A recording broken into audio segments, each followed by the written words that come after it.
Túlia. Boa tarde a todos. Hoje é dia 9 de setembro de 2014.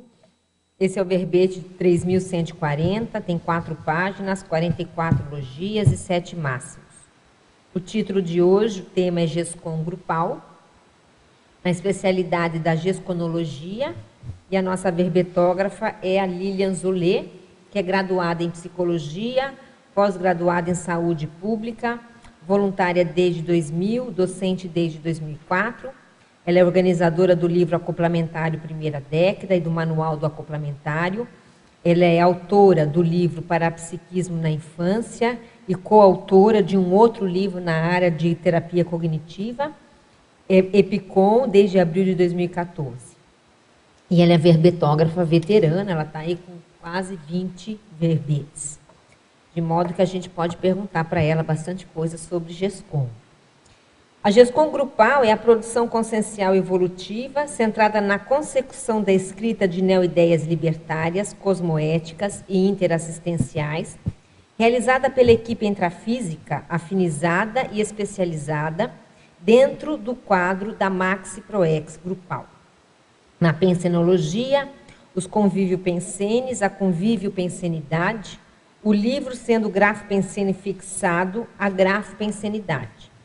A GESCOM grupal, o ato de convergir o trabalho em equipe com a escrita tarística, o consenso da equipe quanto ao conteúdo e à forma no ato de escrever, os desafios de escrever em grupo, o neodesafio cognopolitano de ampliar o número de escritores conscienciológicos, a União Internacional de Escritores da Conscienciologia. Na parafatologia, a equipe extrafísica auxiliando a equipe na estruturação da GESCOM. Nós chamamos atenção aqui na argumentologia, nos efeitos, ela traz 8 efeitos que valeria a pena a gente estudar.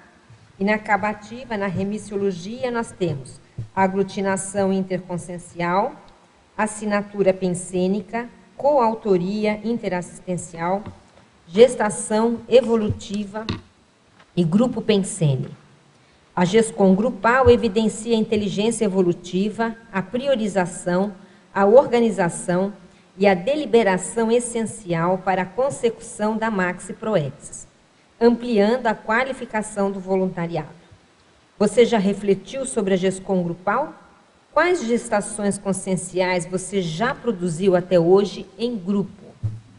Na nossa mega-análise nós temos TARES, escrita, equipim, equipex, conexão, afinidade, maxi-proex, gregariofilia, psicografia, sinergismo, neosinapses, extrapolações, intercooperação, desassedialidade, grafopensenidade, gesconologia, harmoniologia, intencionologia, cosmovisiologia e interassistenciologia. Antes da gente passar a palavra para a Lília, mas já que nós estamos no campo da escrita, vou lembrar que nós estamos tendo aqui em Foz do Iguaçu a Feira do Livro, a 10ª edição, que está sendo do dia 5 a dia 14 de setembro, e amanhã, que é quarta-feira, a gente tem uma programação especial da Conscienciologia na feira. Inclusive, a Lilian vai estar amanhã às 10 horas da manhã falando sobre o livro Parapsiquismo na Infância. E depois nós temos outras palestras, e a última palestra de amanhã, que é às 19 horas, é o lançamento do livro do Miguel Cireira, que é Evolução de la Inteligência Parapsíquica.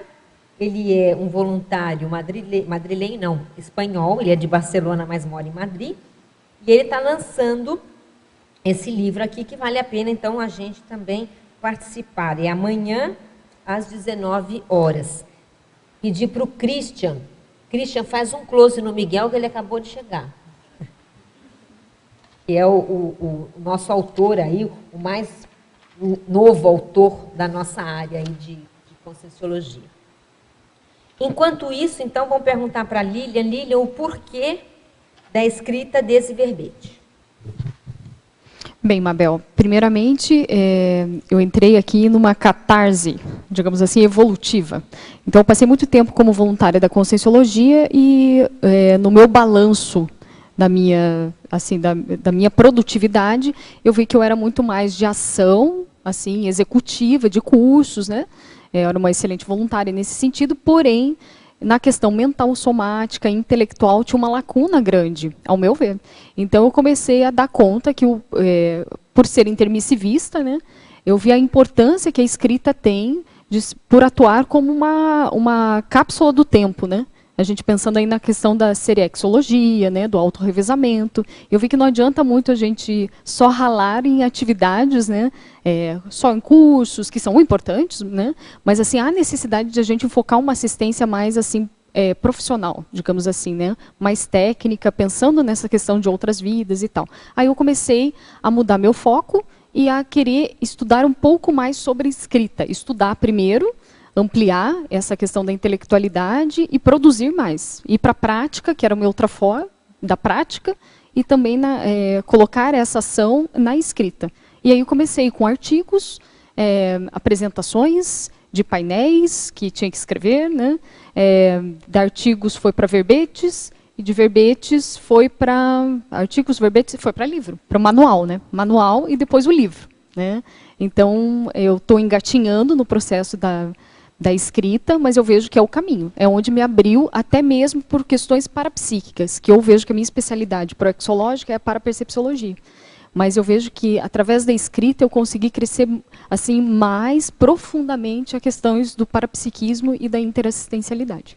E você usou, Lilian, a Lilian, gente, para quem está escutando aí, era um estudo de caso ótimo, porque ela chegou aqui, ela mesma está dizendo, né, ela não tinha muito interesse, vamos dizer assim, não é bem interesse, né? Não estava acostumada, quem sabe, a escrever, e de repente a Lilian hoje tem quantos livros, Lilian? 4. Tem 4 livros que ela lançou em um ano e meio? 2 anos? 2, Bom, mas mesmo assim, 2, 3 ela anos. em 2 anos lançou 4 livros, ela tem 19 verbetes escritos, 20. esse é o 20, esse é o 20º, e você tem alguns artigos também publicados. Então, veja, é uma pessoa que estava, vamos dizer, desabituada a escrever, e de repente você tem uma produção imensa. Então, a minha pergunta para você, até para ajudar os teletertulianos e os tertulianos, é o que é que você fez na prática? Priorização. Priorização não é colocar em segundo e nem terceiro plano. Primeiro. Então, a primeira coisa é a inteligência, né? Então, se eu já comecei assim, prioritária, a escrita vai ter que estar em primeiro, abrir mão dos outros quesitos que eu estava tendo e vamos escrever. Agora, Mabel, é importante colocar uma coisa. Quando você fala assim, eu estou, sei lá, 10 anos na Conscienciologia, né? Mais de 10 anos, mas enfim, nesse tempo em que eu não produzi intelectualmente, tem uma coisa positiva que eu vejo assim de traços, que registro. Então, participava, tinha algumas coisas nesse sentido.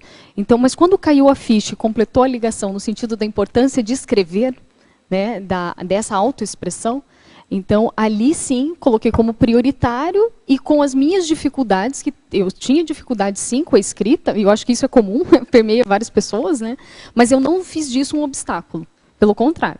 Então, eu pedi auxílio, eu fazia do meu jeito e vinha as revisões e eu agradecia pra caramba, aprendi muito e não desisti. Em nenhum momento que eles falavam, tá ruim isso aqui, essa redação, eu ia lá de novo e fazia. Mas assim, para ser bem didática, Lilian, na prática, o que você fez? Começou a escrever o primeiro artigo e distribuía. Como é que foi isso? Não foi isso. Eu escrevi, a primeira ideia foi sobre parapsiquismo, né? Foi labilidade parapsíquica. Não, o meu primeiro, minto, é sobre exercício físico e a parapercepciologia, a influência disso. Porque eu estava no meu curso de fisioterapia, né? Então, eu aproveitei o conhecimento que eu tinha da fisiologia humana e eu queria estudar parafisiologia. Então, eu fiz um artigo. O artigo, na primeira versão, ficou péssimo. Não, é importante falar isso. Eu entreguei. Deixa bem péssimo, claro para as pessoas que eles ficou veem um muito artigo assim. pronto, acham que já é engraçado. Assim, né? Não, esse artigo eu tenho até hoje, né? Ele, assim, sem revisões, com o estilo meu de redação, né?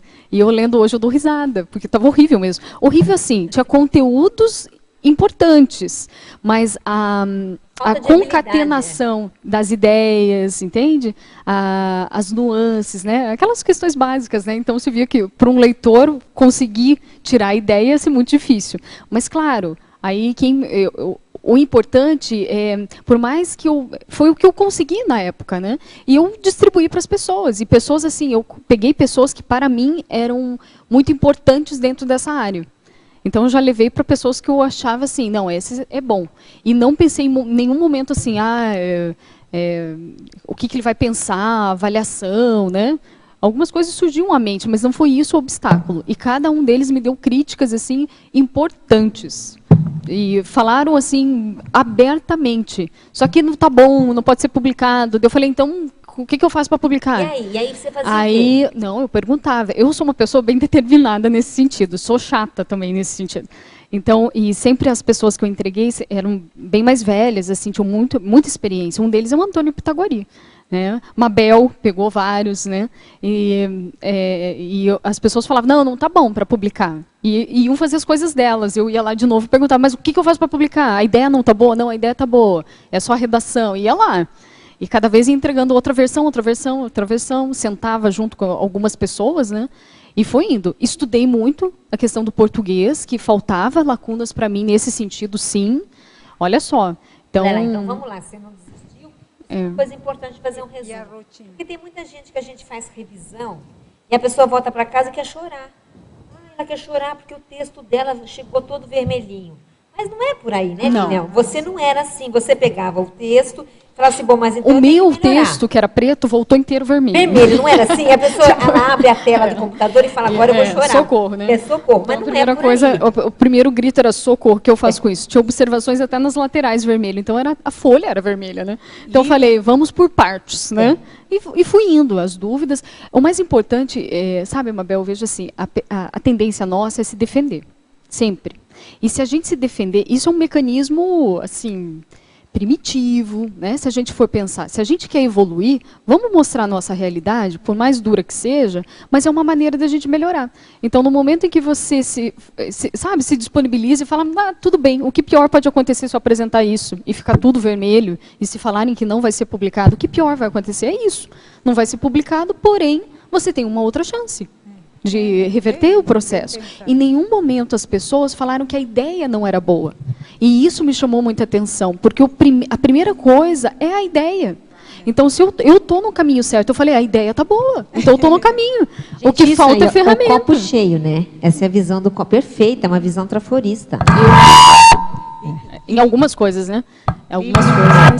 Quantas horas você, na rotina diária, por exemplo, tem feito investimento na escrita, seja de estar pensando a ver o que escrever, quantas horas, por exemplo, para ter uma ideia, dedica? No início eu não tinha o hábito da escrita, eu tinha o hábito da leitura. Então, o que eu fiz foi me forçar, porque não é fácil, porque não é hábito ainda, né? Então, eu me colocava horas para escrever. Então, o artigo era tantas horas. Não era todo dia, porque eu não conseguia. Então, esse era o meu gargalo. Mas eu, 3 vezes por semana, que nem exercício físico. Como eu tinha um bom pensamento ou hábito nessa questão, então eu fiz a mesma coisa, do exercício físico para a escrita. Eu falei, então, 3 vezes por semana eu vou malhar meu cérebro, minhas ideias. E fui indo assim, de repente foi para 4 vezes, depois foi para 5 vezes. E tinha um horário. O horário eu não fazia muito, tá, no início. Mas era o que eu conseguia me concentrar. 2 horas, eu ficava ali imersa. Né? E eu comecei a ver que eu achava que eu era assim, que eu não tinha nada, nenhum traço de intelectualidade. Assim, eu achava que eu era totalmente prática, tinha as ideias de parapsiquismo, mas eu achava assim, eu sou um zero à esquerda nessa questão da intelectualidade. E eu já me colocava para baixo nesse sentido. Aí eu comecei a ver que não. Me dava um papel, eu tinha ideias, minhas ideias eram boas. Só que eu não conseguia expressar essas ideias no papel, como eu expresso na comunicação oral. E eu comecei a ver estilos de autores, eu comecei a estudar. Qual que é o meu estilo? O que é mais fácil para mim? Eu comecei a ler outras obras com o olhar de como que essa pessoa escreve. É diferente. E aí eu fazia nesse sentido, nessas horas, até que eu vi como eu gosto de escrever. E aí, nessa 1 hora, eu fiz do meu jeitinho. Descobriu o seu estilo, né? Eu descobri o meu estilo e assim fluiu. Assim foi indo, né? Mas era uma persistência, né? Assim, não Isso é bom esclarecer, porque é resultado, a produção que você coloca, evidentemente, de muito esforço gradativo até conseguir isso que está conseguindo, né? Em 2 anos, 4 livros, 21 Pois é, porque quem vê de fora pode pensar assim, não, essa moça, ela já tem 4 livros, então com certeza ela nasceu com isso meio que pronto dentro dela. E é um erro, né? Que as coisas não são assim. Então por isso que eu acho que vale a pena falar, para mostrar que às vezes uma pessoa com dificuldade não significa que ela não vai conseguir escrever, basta ela... É importante colocar, Mabel, assim, a minha mesologia, né, o meu meio familiar não era intelectual. Meu meio familiar eram mais práticos, empreendedores, então pessoas simples, mas que tinham grande criatividade e muita determinação. Então eles não tinham um estudo em si, então não tinha isso. É interessante que nem meus pais eram donos de uma distribuidora de revistas. E vocês vão falar, nossa, prato pronto, né? Mas não, era que nem assim, eu lembro do meu pai, tinha livros que ele não deixava a gente vir plastificado, não deixava abrir. Para mim aquilo era terrível. Eu queria ver o que tinha. Mas olha só, é um processo mesológico que ficou em mim, da questão do livro, né? E eu só fui adquirindo esse hábito por mim na escola. Assim, eu ia na biblioteca, eu gostava de estudar. Eu lembro que desde nova minha mãe falava que pequena eu já queria entrar no colégio. Eu tinha 3 anos, eu pedi, assim, eu queria ir junto com a minha irmã, né? E eles iam colocando lá, mas eu não fazia praticamente nada, eu queria o ambiente, né? Ficar lá. Mas assim, o que eu quero dizer com isso? Que a mesologia, se a gente for justificar o que a gente teve ou não teve na vida para produzir, eu acho isso uma besteira, assim. Não é uma inteligência evolutiva pensar assim. Então, você tem que ver o que você é aqui agora e vamos fazer com o que dá. Vamos lá. Então, quebrar até um certo ponto, esse paradigma, né? Então, se você sempre vê dificuldades, eu não tive base, não tive estudo, não tive... Aí a gente não vai produzir mesmo, né? Então, eu vejo assim que todo mundo é capaz, sim. A questão é prioridade. E prioridade é que, voltando naquilo que eu falei, primeiro. Então, se você... E eu vejo outra coisa. Intermissivista, eu vejo que uma das cláusulas nossas, das pessoas que se consideram, né, que tem aí a hipótese de ser intermissivista, é deixar algo, principalmente nessa vida. Algo escrito, não só, assim, ideias, né, mas eu vejo porque a ideia falada voa, né? Não fixa, a escrita fixa. Por isso que ela é essa cápsula do tempo, né? Então é importante fazer isso, né? Vinca, fica e assim vai, né? Então eu vejo assim que a pessoa ela tem que sair dessa questão de apriorismose, de achar que não tem qualidade ou que não é intelectual e é possível sim, se ela não é, ela pode virar. Não tem problema, e existe técnicas para isso. E hoje na Conscienciologia existem inúmeros cursos, técnicas, laboratórios que favorecem o desenvolvimento dessas habilidades e aproveitar isso, de fato. Né? Então, Lília, na Fatologia, página 8, segunda e terceira linhas, a respeito do consenso da equipe quanto ao conteúdo e a forma no ato de escrever. Vou falar das suas experiências. Como se chega ao consenso? De uma vez só ou se dá aos poucos, ao longo do tempo? Esse conteúdo e forma consensuados poderão ser mudados no futuro? Sim. Olha, eu vou dar um exemplo aqui, que eu trabalhei em 3 livros, né, em grupo. O primeiro foi com o Flávio Bunonato, que foi o Manual do Acoplamentário. Então, é interessante que trabalhar em grupo, pode ser em dupla, em trio, em quarteto, né? Quanto mais pessoas, mais difícil é, óbvio, né? Mas assim, quando eu trabalhei com o Flávio, a gente tem um temperamento, não digo que é muito similar, assim, é muito fácil, a gente flui muito bem na questão das ideias. Então, eu sou mais criativa e o Flávio gosta de estatística, ele é metódico, né, ele tem essa parte, e que se somou muito dentro desse trabalho. Então, eu tinha as ideias, falava com o Flávio, era consensado, então muitas ideias ele falava, não, talvez não seja por aí, e eu falava, não, talvez, né? E a gente formava como se fosse ideias num GPS, né? Para onde que a gente vai? Colocava tudo num papel, e uma coisa que a gente viu que deu muito certo é a coluna vertebral, né? Então, cada um tinha ideia em sua casa, e cada um fazia uma coluna vertebral que achava que aquilo fosse o melhor. Aí a gente se encontrava no holociclo, na época, e quando a gente ia falar sobre o que cada um escreveu, dessa coluna vertebral de tópicos simples do que a gente queria escrever, muitas coisas batiam. Então a gente começou a ver, opa, então isso é essencial. E foi indo assim. Então esse foi o consenso nosso, né?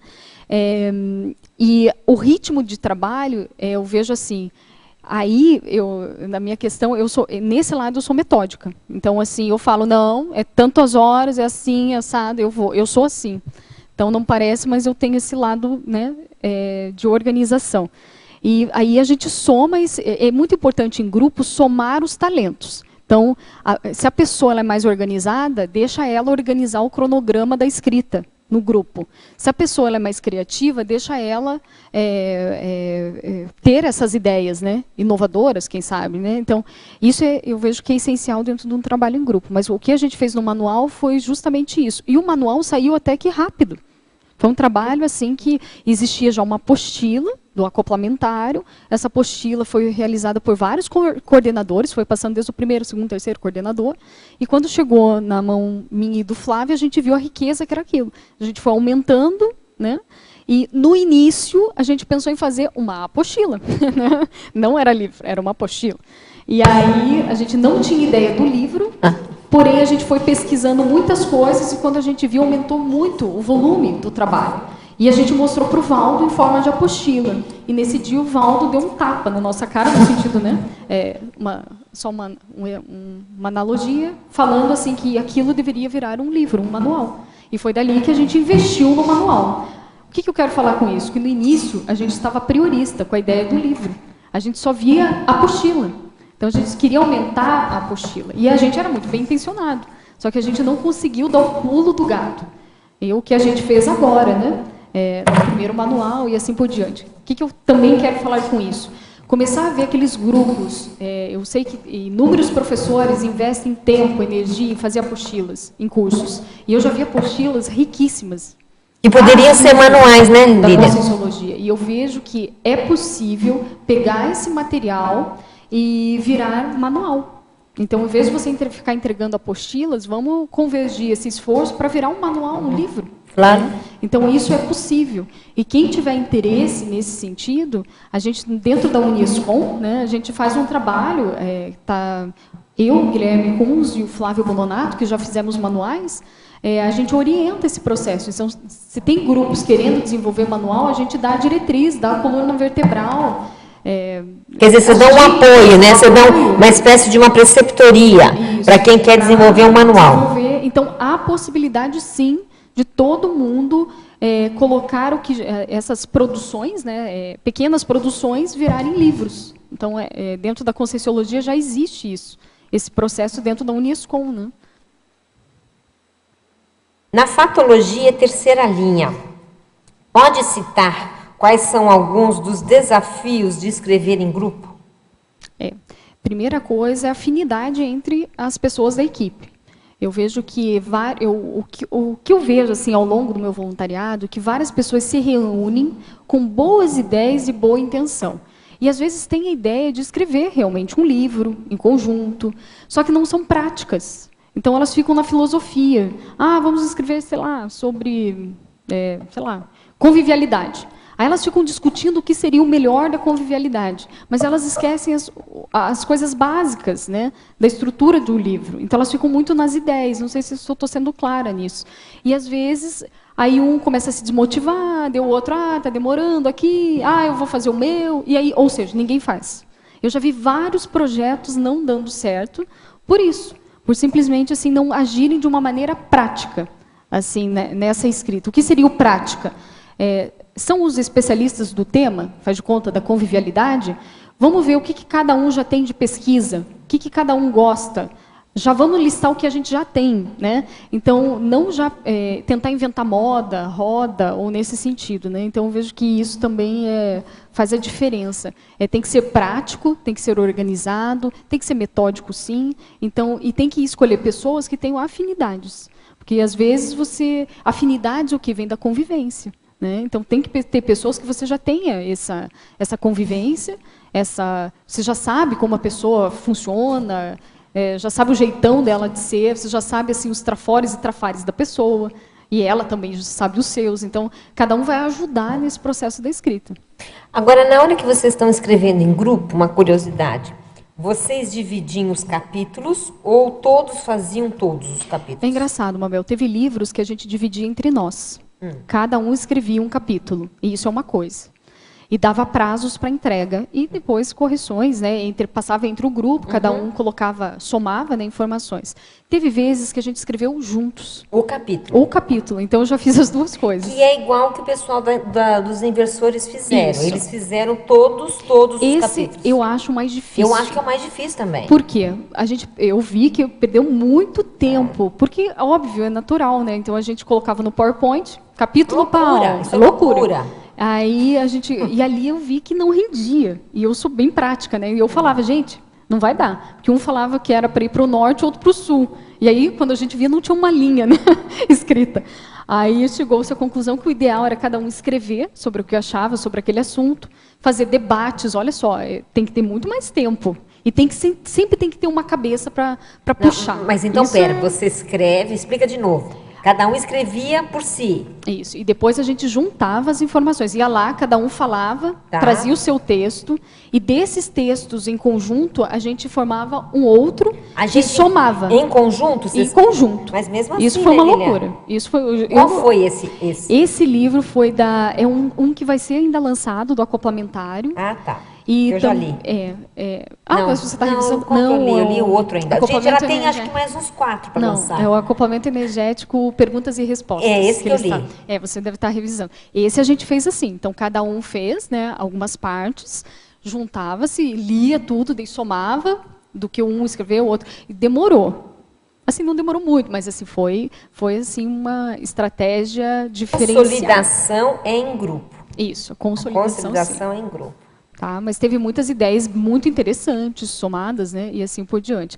O terapia cognitiva a gente fez em conjunto também. Também. Só que esse a gente, como a gente estava clinicando, e os 4 estavam presentes na mesma hora, a gente tinha que ficar, eu acho que uma carga horária X, né? Então sempre a gente sentava para debater o assunto, e no debate tinha um que redigia. Então a gente ia falando, um ia redigindo, ia somando as ideias, né? E ali foi surgindo os capítulos. A gente já tinha o capítulo dizendo, sei lá, terapia cognitiva e desenvolvimento infantil. Daí a gente ia falando dos livros que a gente leu, ia falando, relatando. Um ia escrevendo, o outro ia indo, e foi bem interessante. Mas esse livro foi mais fácil porque os 4 pensavam muito parecidos sobre o assunto. Porque é difícil também, entende? Claro. Mas eram assim, mas é uma linha acadêmica, né? É uma linha acadêmica, todos assim. Claro, a gente leu muito antes de fazer isso, porque era dentro da disciplina, então a gente aproveitava provas, leituras, a gente isso é interessante.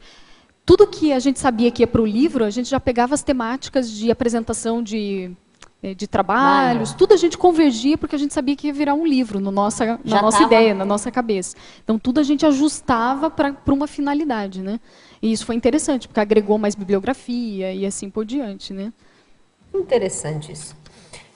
Na ciclologia, página 9, primeiro item. Como funciona na prática o ciclo natural do desenvolvimento da escrita? Ciclologia, página 9, primeiro item. Como funciona na prática o ciclo natural do desenvolvimento da escrita? Então, o ciclo natural aqui, a pessoa, aqueles passos, né, básicos. Então, a pessoa refletir, então ela lê, fazer essa leitura primeiro da temática dela, essa reflexão sobre a temática, os primeiros esboços ou esquemas da ideia, né, que muitas vezes é mental e depois é passado pelo papel. Isso é muito interessante colocar, que eu vejo que a escrita no papel, ela flui muito mais do que tem pessoas que escrevem direto no computador. Eu vejo que a ideia flui melhor no papel. Isso o Valdo já comenta, vários autores comentam isso, né? E realmente fez sentido para mim. Eu coloquei o princípio da descrença, né? E realmente, no papel parece que é muito mais rápido, né? Muito mais, as ideias fluem, né? Então, esse é um ciclo natural desse processo da escrita, né? As próprias revisões, e aí você vai vendo a estilística daquela ideia, né? Como passar aquela ideia. Então, é nesse sentido que eu quis colocar esse ciclo natural. E é interessante assim, nós sabemos escrever. Teoricamente. Toda pessoa alfabetizada em tese sabe escrever. Mas a dificuldade que eu vejo... Tem uma coisa bem interessante que eu estava estudando, até dentro da psicologia, que eu coloquei aqui, vou falar da conscienciologia, mas pegando aspectos do temperamento da pessoa, né? A pessoa muito introvertida, aquela que ela tem uma dificuldade de comunicação ou de uma habilidade social, geralmente, não todas, mas assim, possui uma dificuldade de elaborar o pensamento, de comunicar, isso até de forma oral. E na escrita, ela sente travões. Às vezes até ela é intelectual, pode ser erudita, pode ser o que for, mas na hora do parágrafo é como se ela tivesse autobloqueios. Então, ela, não, eu tenho que corrigir mais. Não, eu tenho que... Ela mesma coloca esses limites e esses travões. E aí não flui a redação. Eu já vi um caso assim, uma pessoa que eu considero um erudito mesmo. Assim, erudito, entende muito, mas assim, essa dificuldade da escrita, eu vejo, não é da escrita em si. Não, não é, nunca é da liberação nunca dessa ideia de autoexposição. E é interessante que, conversando com essa pessoa, chegou-se à conclusão, né, esse indivíduo, falou assim, que quando começou-se a trabalhar a autoexposição oral, de falar mais com as pessoas, de dar aula, enfim, exposições mesmo, de compreender, a redação dele ficou melhor. Então, olha só que interessante, isso faz parte Mas isso dessa... tem lógica, né, porque todo ato de escrita, né, como você está falando, ele é um ato mental somático. Se você tem um travão na expressão do seu metalsoma, você necessariamente vai ter um travão na escrita. O problema não é a escrita. O problema é o travão interno. É isso que eu quero dizer. As pessoas, muitas que chegam na Unescom, que é essa instituição que trabalha com escrita, elas não têm problema com escrita. Elas têm qualquer outro tipo de problema, mas não é exatamente da escrita. E acha que é, mas é um problema às vezes intraconsciencial, é alguma trava, né? Alguma coisa que bate um pino ali na hora de escrever. Agora, é interessante que o introvertido faz sentido, né? Se ele tem dificuldade de se expressar, ele pode ter dificuldade de se expressar na escrita também. E também a dificuldade de associar ideias na escrita, porque como ele está contido nele mesmo, as palavras também vão ser contidas. E vai ser diminuída a criatividade, a associação de ideias. Você sabe que isso me lembra aquela placa que eu estou olhando ali, ó. Não permaneça invariavelmente em silêncio aqui no tertuliário. Que é justamente para a pessoa falar, e se ela falar, o mental-soma dela vai se expressar melhor e ela vai conseguir escrever melhor. Agora é interessante, né, Mabel? O Valdo colocou essa placa no tertuliário, teoricamente para nós, intermissivistas, que também, teoricamente, nós temos capacidades mentais somáticas desenvolvidas, mas que temos um travão de expressão muito grande. E às vezes é muito mais emocional do que qualquer outra coisa. Eu ouvi, a minha hipótese é essa, o maior travão que tem é emocional. É emocional, né? Não E na hora da escrita também. Há pessoas que têm medo de escrever. Elas chegam na Unescom e falam, eu tenho medo. Mas olha só, não é de escrever, é de se expor. De se expor. É de mostrar. Porque uma vez colocado no papel, você está mostrando o que você realmente pensa de si, do outro e do mundo. Do mundo. Acabou. Então, ali você está se revelando. Quer dizer, é com 5 baias. E aí, e aí a pessoa, e aí, vou mostrar o que eu penso, né? Deve ser isso que pensa. Tem muita coisa nesse sentido. Lilian. É só esperar um pouquinho que ele normalmente liga. Deu. Alô? Deixa então o outro. Pode falar agora, parece que saiu. Aí, pronto. Tá. Lilian, obrigado por esse verbete. Eu queria só colocar, eu achei muito interessante essa sua colocação em relação a pessoa ser introvertida e o que é que pode acontecer, mas queria colocar já agora o meu caso. Eu era introvertida e só me conseguia comunicar através da escrita e outras expressões, né? Também já pintura, escrita, poesia e tudo mais. E a forma como eu consegui passar a ser comunicativa do ponto de vista oral foi por começar a dar aulas de conscienciologia. Aí, quando eu comecei a ser mais comunicativa do ponto de vista oral, eu passei a ter bloqueio na escrita. Mas sabe o que eu achei interessante? Não entendo muito bem porquê. Eu achei interessante da tua fala que quando você falou assim, era introvertida, né? Conseguia fazer a minha melhor comunicação seria na questão da poesia, né? Não é isso? Da questão artística, né? Desenhos, poemas, né? Também de alguns ensaios e né? Sim, de vários tipos de texto. Perfeito, entendi. Mas é interessante colocar assim que essa linguagem de expressão ainda é emocional, né? Então, quando a gente fala essa linguagem mais mental somática, aquela ideia mais clara, né? Mais assim técnica, nesse sentido, tem que ter um clareamento maior da pessoa emocional. É como se ela tivesse que ter já passado por esse gargalo emocional, né? Então, tem muita expressão das pessoas ainda emocionais. Então, a questão da poesia, não estou dizendo qualidade disso, se é bom ou ruim. Não, às vezes é até positivo que faça alguma coisa para destravar, né? Mas olha, isso é interessante, que é uma expressão escrita das emoções, né? Então, tem muita coisa da literatura, tem muitas coisas né? Enfim. Né? Mas é interessante colocar a escrita. Só uma coisa, eu comecei a escrever, não comecei pela poesia, eu só fui parar à poesia porque na minha escrita normal, depois de às vezes no final de cada linha a coisa rimava. Você percebeu que você tinha esse viés, né? Tá certo. O importante é expressar, né? Aí você vai expressando e vai aos pouquinhos, né? A gente vai otimizando esse caminho da escrita. Aproveitando aí a questão que está se falando em literatura, então, essa é a dificuldade que eu encontrei, porque para mim escrever sempre foi fácil desde que eu comecei. Mas acontece que eu só escrevi literatura, poesia, conto, crônica principalmente, que foi o que mais me fixou. Então, essa dificuldade, quando eu tentei escrever os primeiros artigos, porque no meu tempo ainda na faculdade não existia, nunca tive que fazer TCC, então eu não tive que... Não existia. Então, a partir do primeiro TCC, já começou a complicar, mas quando eu cheguei aqui, então, complicou mais ainda, e aí eu tentei, fiz vários artigos, tentativas, eu enviava, voltava, né?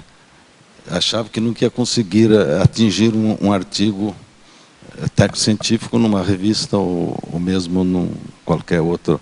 Mas aí comecei a desovar meus artigos, assim, meio artigos, meio adjetivados num site que havia da Ressexis. Começaram a sair, aí fui me acostumando, aí me aventurei a mandar um artigo para Consciência, aí foi, voltou, ainda.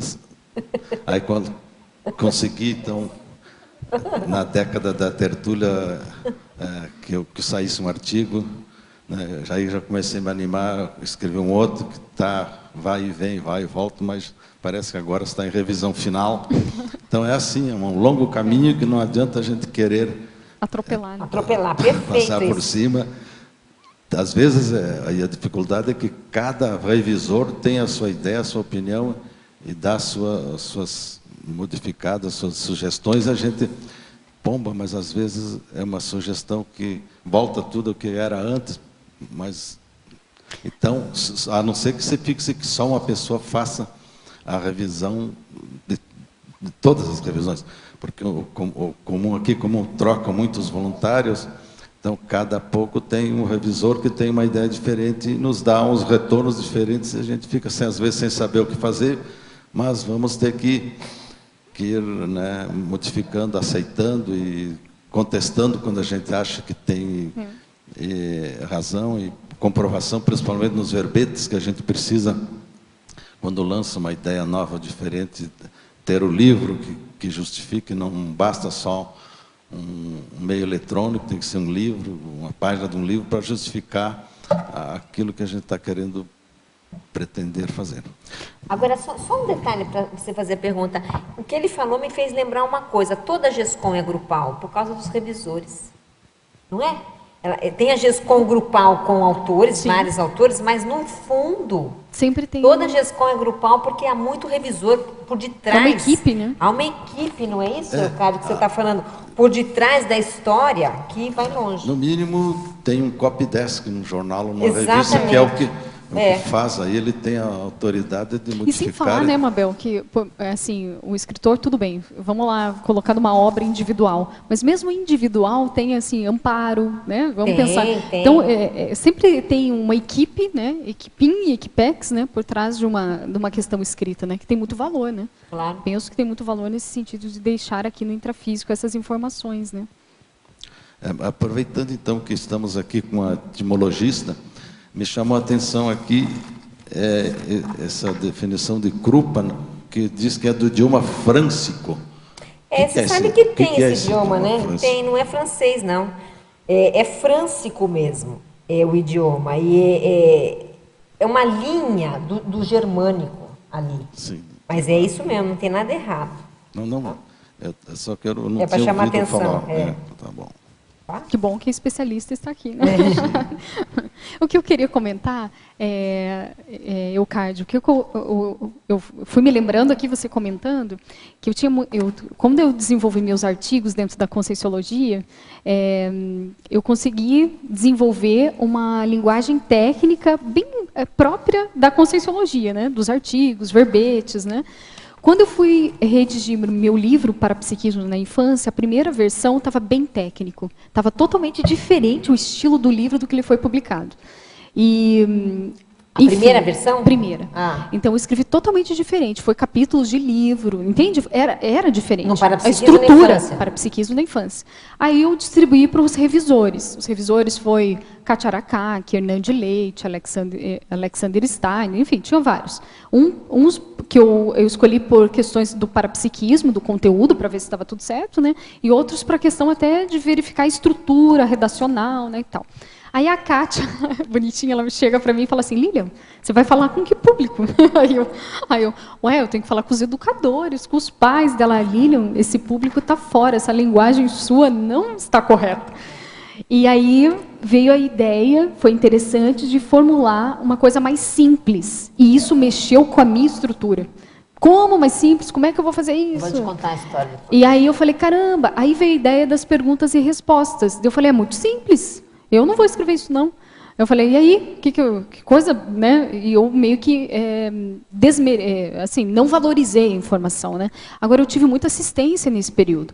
E para eu redigir as frases, as perguntas, não foi fácil. Parece que é a coisa mais fácil. Você lê lá, nossa, parece que é uma linguagem que o autor está ali junto, né? Falando, dando exemplos, casuísticas do dia a dia. Só que, para mim, essa linguagem foi uma das piores, porque eu não tinha facilidade com isso, de falar assim, dessa maneira informal. Tirar neologismo parece fácil, para mim não foi, porque eu estava acostumado com verbetes, com a estrutura do artigo. Porque os seus primeiros textos já foram. Na linha... O dele não, ele tem 19 livros na área da literatura. Mas aonde que eu quero chegar? A importância, eu vejo assim, o grande autor é aquele que percorre todas essas linguagens. Então, Eucárdio, para mim, o Eucárdio é um exemplo. E eu falei isso para ele várias vezes. E ele revisou o livro já na versão perguntas e respostas. E então eu vejo assim, eu olho vocês que são mais velhos, mais assim experientes, velhos, né? Não, Lília, experientes. Não, os velhos não é de idade. Eu falei de velhos de descorrigir. Os elders, é tão bonito falar elder, os elders, pronto, pronto, esses líderes, né? No sentido de o que eu verifico assim, principalmente em vocês, assim que eu coloco, que eu tenho assim uma admiração grande, né? Percorrer vários tipos de linguagem, de escrita, para atender o leitor. Então, o Valdo é um exemplo disso, né? Então, ele faz a enciclopédia técnica, de repente ele coloca no DAC, né? Aquelas coloquialismos, né? Então, isso é muito importante. Eu vejo que o escritor mesmo é aquele que percorre tudo, tem que aprender a falar com diversos tipos de pessoas. Ele tem que dominar, né, os gêneros textuais. Os gêneros textuais ele tem que dominar. Aconteceu isso comigo com o Zéfiro. Um detalhe também que convém lembrar que quando a pessoa inicia, né, desde jovem, criança, a uma atividade, por exemplo, a escrita técnico-científica, ela já pega o rumo e vai. A dificuldade dos mais antigos é que eles têm que modificar, reestruturar essa linguagem. Reaprender, assim como na própria Conscienciologia, né? Quem nasceu com nossos filhos, que já nasceram no meio conscienciológico, para eles nem tem religião no meio. Mas a gente que nasceu com a religião, para mudar o esquema, o foco, partir para a Conscienciologia, é o mesmo exercício de troca de foco. Mas ainda assim, eu acho, Cádio, que a gente tem que realmente dominar um ou dois gêneros. Eu escrevi o primeiro livro, Profilaxia, naquele estilo enciclopédico. Pipipi, né? Tudo pá, pá, pá. Aí depois eu fui escrever o Zéfiro, eu comecei assim, epígrafes. Aí lá pelas tantas, eu falei, não, mas esse livro não é assim, né? Na minha cabeça já não era, as pessoas que leram também disseram a mesma coisa. Aí eu fui obrigada a mudar. Isso é interessante. Você tem que mudar, aí você esquece, né, aquele outro estilo e faz um outro diferenciado, né? Foi o que eu fiz.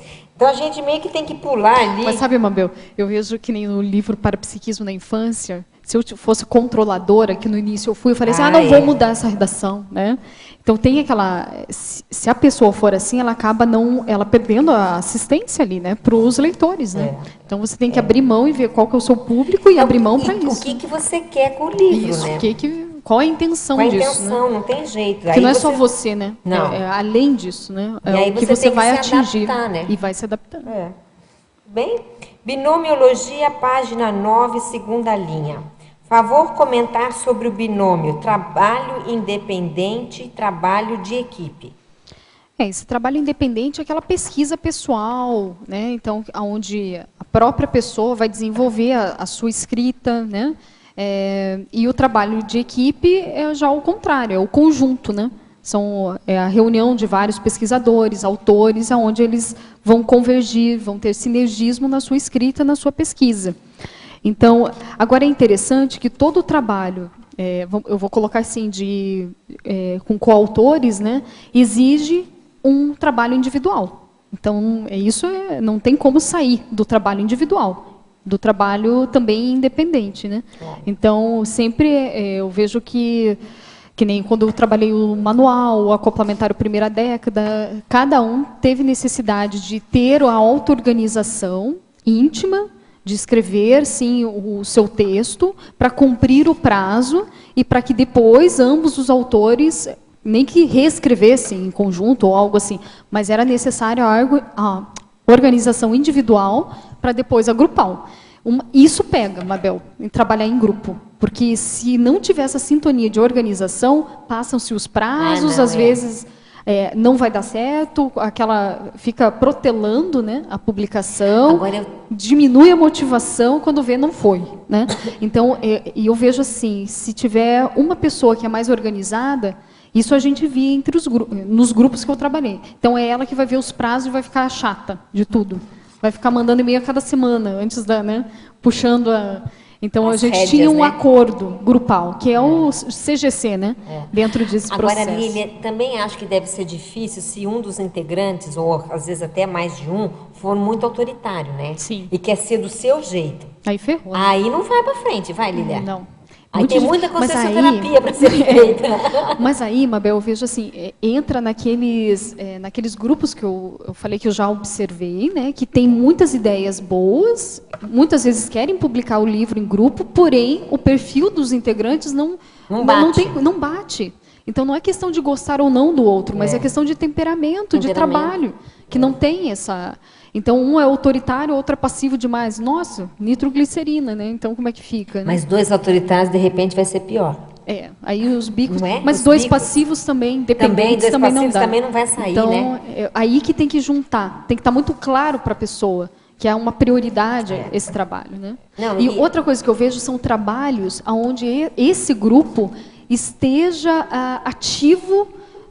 Entende? Que nem assim, acoplamentário. Todos nós trabalhávamos no acoplamentário. Em alguma atividade, E é uma atividade conjunta já. Então, não é algo que a gente somou fora. Né? Vou chamar tal pessoa. Não. A gente já tinha uma convivência, um núcleo de voluntariado conjunto. Isso aumenta a assistência, o sinergismo, vem ideias do livro. Então, isso é muito importante. Agora, alô, IPC, né? Se tiver gente escutando do IPC, tem tantas equipins. Eu acho que já tem um trabalho lá, Mabel. Para poder sair livro? Eu sei que tem um trabalho pela Unicim, eu estou só observando, né? Mas vai sair o manual do ECP2. Então. A Ana Luísa Rezende, junto, eu acho que com um grupo, estão fazendo livros de cursos livres dos isso. professores. Então, a Ana está entrando aí com tudo nessa temática das GESCOM, Eu sei dentro que a do IPC. Silene estava ajudando Silene, também. tem algumas. Eu acho que para o ano que vem vai sair algumas obras aí. Que bom, é importante, porque é muito trabalho, eles têm muita coisa feita. Muita coisa boa, feita, muita coisa boa. muitas atividades excelentes. Ok, no parágrafo efeitos, página 10, favor explanar, se possível, trazendo exemplos práticos, os seguintes itens. 1, abertismo consciencial. 4, autodiscernimentologia. 5, autopesquisologia. Então, o primeiro é o 1, abertismo consciencial enquanto efeito. Tá. Prática, vamos para a prática disso daqui. É importante as pessoas, no caso do acoplamentário, né? Então, eu, Flávio, Guilherme, como a gente se encontrava sempre no acoplamentário, no laboratório, devido ao curso, a gente sempre estava escalado, a gente ficava aberto a ideias do livro. Então, muitas vezes a gente ficava lá quietinho, né? Era coordenadores, mas a gente já estava pensando que de ideia a gente pode ter para colocar no livro. E cada um anotava essas ideias. Então, o Flávio anotava, o Guilherme anotava e eu anotava. Saía do curso, às vezes a gente conversava entre nós, era a mesma ideia. Então, a gente falava, olha, isso é um direcionamento, né? Então, estar aberto para com o livro, para com essa pesquisa, né? No acoplamentário, eu percebi muita assistência. Era como se, sabe, era clara audiência até. Então, quando eu ia, parecia que dizia assim, que deu livro. Olha, tem isso. Eu falei, caramba, tem que apressar. Porque parecia que o tempo já estava esgotando, no bom sentido. E tem isso mesmo, né? Sabe? E parece que tinha um grupo... E é interessante, gente, quando eu ia... Tem algumas sessões, até do Manual do Acoplamentário, que foi o Flávio, e tem alguns que foi mais eu, assim, que coloquei. E ele tem as vivências dele e tal, mas eu vou colocar a minha, que às vezes à noite eu estava escrevendo... Muitos fenômenos apareciam, desde a psicografia, que eu tenho hipótese aqui, ou até ideias, que eu tenho certeza, não é minha, li sobre alguma coisa, mas, sabe, a associação de ideias, aquele banhos de energia, hoje eu vejo assim, foi muito da questão do amparo do curso, né, para sair a questão do manual. Agora, isso é bacana se você pudesse falar mais, porque a gente tem aqui na CCCI aquela meta grupal, né, de desenvolver o parapsiquismo. E aí, para isso, a gente tem muita atividade, né? Nós temos cursos de campo, nós temos as dinâmicas, nós temos cursos diferenciados, laboratórios, enfim. Mas ninguém pensa, Lília, que a escrita desenvolve parapsiquismo. E eu sou da teoria que é uma das melhores maneiras. Mas como é que a gente vai explicar isso? Eu vejo assim, Mabel, eu acho que eu posso explicar pela Vamos minha lá. vivência. Eu fui uma pessoa que eu priorizei desde o início. Eu entrei na Conscienciologia pelo fenômeno em si, pela questão parapsíquica, tá? E não foi fenômeno por fenômeno. Acontecia alguns fenômenos comigo, eu queria entender nesse sentido. E tem outras pessoas com essa questão.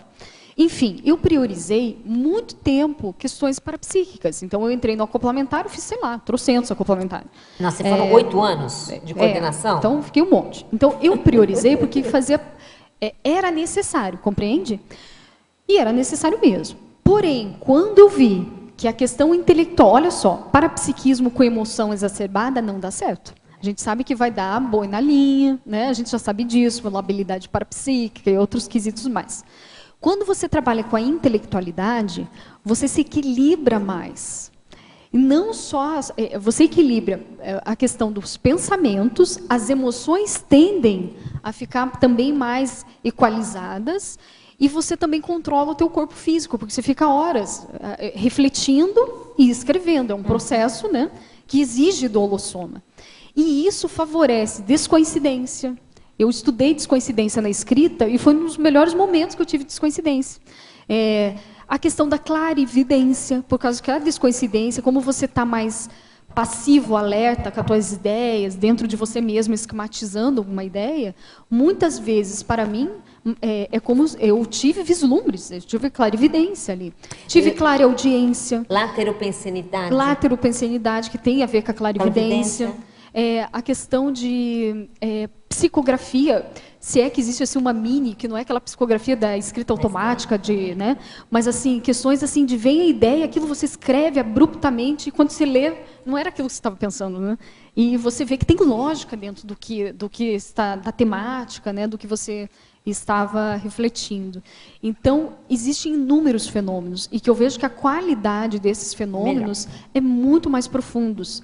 Então, eu vejo que a pessoa que não valoriza a escrita está comendo bola. Eu também né? penso. Então, quer desenvolver parapsiquismo? Claro, tem os cursos de campo, que são excelentes para um processo de reflexão.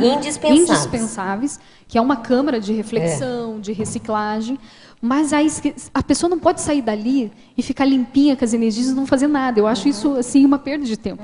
Então ela tem que sair dali, vamos colocar a mão na massa. Vamos fazer o quê? Vai escrever o que você vivenciou? Vai escrever um verbete, vai escrever um artigo, vai anotar isso para um futuro livro. O que vai ser da sua experiência? Porque senão a gente esquece, né? O que vai fazer com as anotações, né? Então Agora, isso é muito sério. E cá entre nós, os fenômenos parapsíquicos mentais somáticos, eles são mais interessantes, eles são mais instigantes. São. Porque eles têm conteúdo, né? Claro, todos os fenômenos têm conteúdo, mas, não, mas fica mais... Mas eles mexem com a ideia. Isso. E mexem com o processo da articulação da ideia. E isso que eu acho bem interessante. Outra coisa, Mabel, que eu percebi com o parapsiquismo trabalhado na escrita. Eu consegui, como eu tinha muita facilidade com a clarividência, tudo bem, até aí a forma, né, clarividência. Mas quando eu comecei a trabalhar mais a sério com a intelectualidade, o que eu consigo extrair do fenômeno da clarividência ficou muito mais assertivo. Entende? A sensação que dá um nível de compreensão muito grande dos padrões de energia e dos holopensenes que adentram, né, em nós e nesse sentido. Então, e isso tem lógica, que é o processo mesmo dessa compreensão, né, da sua realidade, da compreensão das ideias. Né? Então, eu vejo que é importante esse arcabouço cognitivo do parapsíquico. Né? E tem menos enganos parapsíquicos, distorções. Vai ter, claro, sempre tem níveis, mas a tendência é sempre ficar um pouco mais assertivos, né? Perfeito. Com essa questão que é muito subjetivo o extrafísico, né? Então, mais uma questão, assim, isso gera saúde parapsíquica. Então, intelectualidade com parapsiquismo é saúde. Eu vejo que isso é uma prescrição para quem tem fenômenos parapsíquicos. Eu concordo. A maioria das patologias com parapsíquicos é por causa de uma emoção exacerbada e de uma dificuldade de concatenar ideias até não multidimensionais, mas ideias do aqui e agora. Então, a pessoa, às vezes, é prolixa, a pessoa não tem um devaneio muito grande, né, e assim por diante. Então, quando a gente organiza a nossa cognição, é como se a gente estivesse organizando nossos arquivos mentais. E aí os vírus, digamos assim, eles são como se você eliminasse, criasse um antivírus. É um Skandisk. Estou fazendo aqui uma analogia, um antivírus. Né? E aí, essa questão do estudo, da escrita, esse processo de reflexão propicia esse antivírus dentro da gente, né? E que vai gerando aí uma amplitude muito maior da nossa visão, nossa né? visão Do mundo. Eu levanto essa bandeira. Também. Então, ela tinha perguntado o primeiro, que era o abertismo, né? Falei muito. O segundo é o número 4, autodiscernimentologia. Tá. A questão dos integrantes, eu vejo assim, puxando, vou pegar o livro Terapia Cognitiva, né, que a gente escreveu em 4 autores. É muito importante assim ter momentos de debate e refutação. Isso é essencial. Então, um escrevia uma coisa, estar aberto para críticas. Porque o que eu já vi em grupo? A pessoa escreve e o outro fala assim, olha, não é bem isso, estudos comprovam que não é assim, a minha experiência é tal, será que não é possível você mudar, alterar? Aí a pessoa fica brava. Não vou mudar, não quero. É assim, né? Então, a pessoa... Aí entra no 1 de novo, no tópico 1, né? Então, é necessário... Quando você escreve em grupo, é que nem revisores. Então, como cada um vai assinar o seu nome naquele livro, todo mundo tem que estar de acordo. Já imaginou se eu falar que a batata não é mais amarela e a batata é verde? Vocês vão assinar tudo? Não, a batata só é verde agora. Aí todo mundo assina, né? Não, então isso percorre, tem que ter um consenso entre todos sobre todos os escritos, né? E por isso que grupo é mais difícil nesse sentido. Agora, isso acontece também individualmente, né? Correto. Quando você encontra o revisor, não é isso, Eocárdio? Isso. Porque o revisor vai lá e fala assim, não concordo com isso. E tem pessoas que ficam bravas, eu já vi isso. Exato. E aí não sai o livro, né? O livro não sai, o livro fica ali amarrado. Já vi livros que está mais de uma década amarrado. Porque o autor, no caso, não abre mão. E aí tem um caso, sabe, Mabel, nem é daqui, assim, então vou até comentar, né?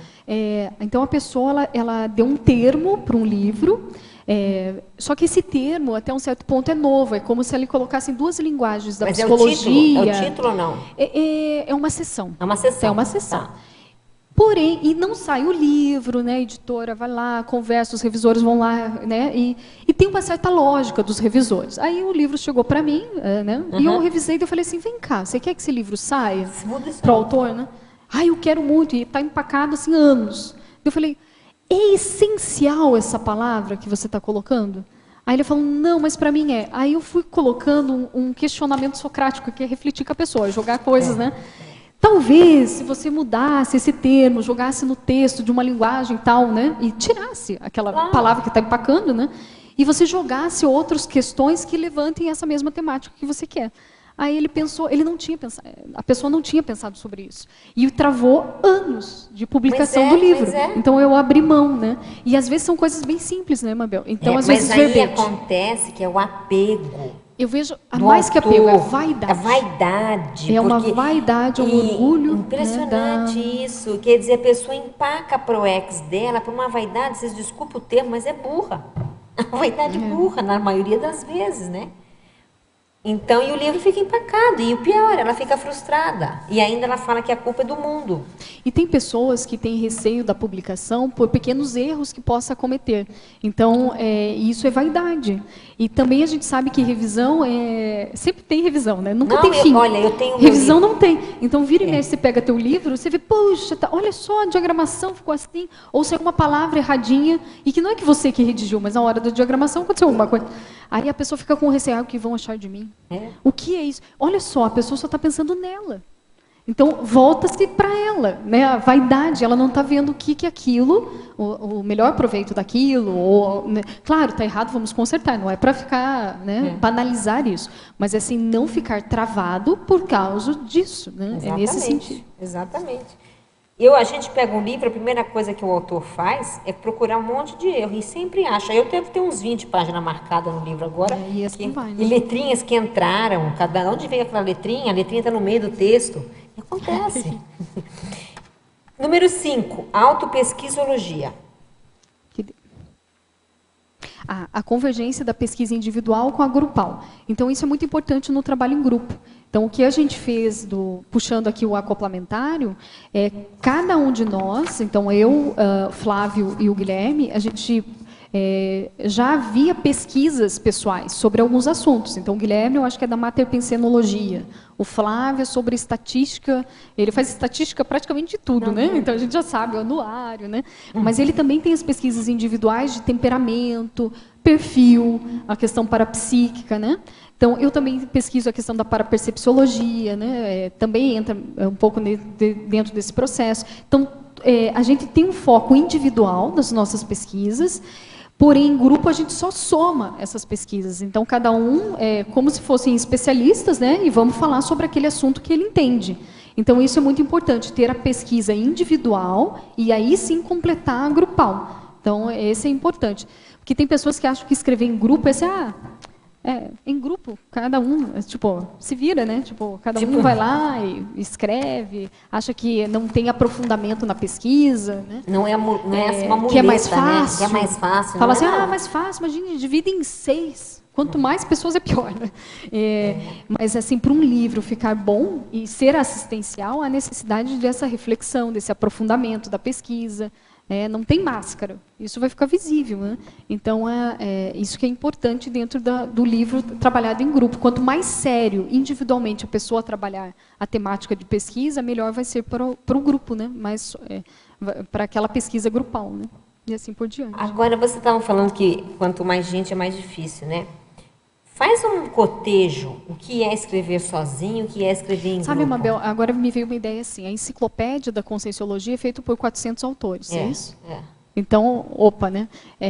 A gente tem que ver assim, o nível que eu estou falando, existem nuances. A enciclopédia é um trabalho, cada um faz um verbete e que o conjunto disso vira enciclopédia. Né? no livro, trabalhar-se em conjunto naquela escrita. Então, uma sessão, muitas vezes, vai ser trabalhado por 4, faz de conta, uma temática. Ou não, é dividido várias sessões para cada um, dependendo da sua especialidade, vai depender da forma do livro. O que eu estou falando é que esses modelos, esses 2 citados que eu falei, é mais difícil devido... Tem que ter uma afinidade maior, né? Sem dúvida. E assim por diante. Porque então, entram variáveis que não existem quando você está sozinho. Entendeu? As variáveis do grupo... Sem falar, sabe, Mabel, existe uma nuance que são dos bastidores. Você vai conviver muito mais com a pessoa, tem acoplamento energético, entendeu? É como se você ficasse... você está ali, energia, a gente sabe que não tem tempo, não tem espaço. E quando você está escrevendo, foi engraçado que teve um livro, que eu acho que foi Acoplamentário Primeira Década. A gente tinha que entregar a última versão em dezembro ou janeiro. E eu não tinha programado isso. Falaram para nós isso assim, na tampa, né? Claro, estava tudo mais ou menos redondo, óbvio, mas a gente pensou que ia ser um pouco mais distante, mais né? à frente. Mais à frente. E eu já tinha marcado que eu ia viajar, que era as férias, né, em família. E aí eu conversei com o meu colega autor. Sobrou para o verão. Aí eu falei assim, e agora? O que a gente faz? Eu não vou, como é que eu vou desmarcar tudo, frear, né? Gente, foi muito engraçado. Aí o meu colega ficou em Foz, ele não tinha programado nenhuma férias, pegou o abacaxi, e ele que foi com os revisores, ele teve que fazer isso, né? E eu na praia, né? Ele parecia, você está indo numa boa, né? Brincando, né? Que nada, eu no celular com ele, praticamente na areia. E aí, como é que foi a revisão? Não, vamos fazer isso, fazer aquilo, fazer aquilo. E por telefone ou por e-mail, ou a gente se falando. Então, isso é acoplamento energético. Então, às vezes, um tinha projeção. Falando assim, tipo, não, olha lá o que você escreveu, o que você mexeu, ou o que você fez isso. Então, é uma sintonia de trabalho mental somático. Então, isso é muito sério, né? E isso aconteceu com todos os livros que eu escrevi, com todos. Então, desde a psicologia até aqui, então, com todos eu tive isso. Se você tivesse... e outra coisa, às vezes você sabe quando a pessoa está mal. Então, teve isso. Acoplamento, né? Então, às vezes você tá escrevendo, né? Aí o colega fala, Liz, está bem... Realmente não estava, né? Então, não, eu tô com muita coisa, né? Tô com muita atividade. Então, esse acoplamento então, se torna muito mais... É uma rede, né? E que você tem que estar muito mais esperto para focar nesse trabalho, para sair, né? Para o resultado sair, né?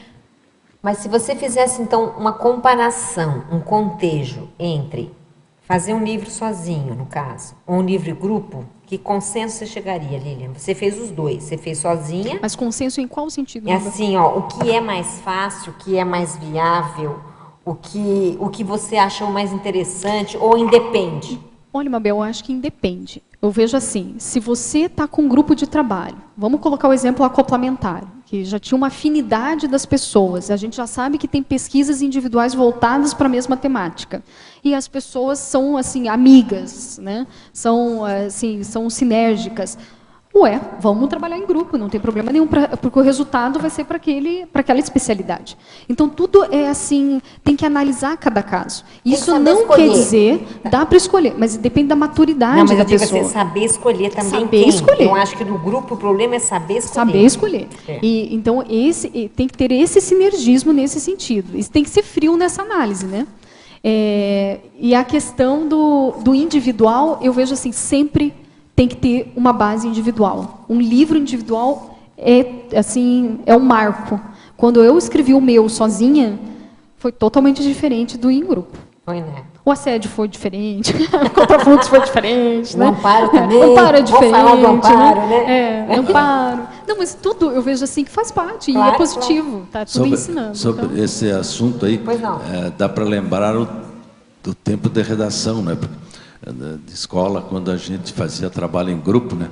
Aí é diferente, porque geralmente os menos estudiosos se apoiam nos outros, né? Entregam tudo para o principal, que fica responsável de fazer. Invariavelmente é assim. Como foi comigo, acontecia comigo, porque eles sabem, você escreve bem, então faz todo o trabalho.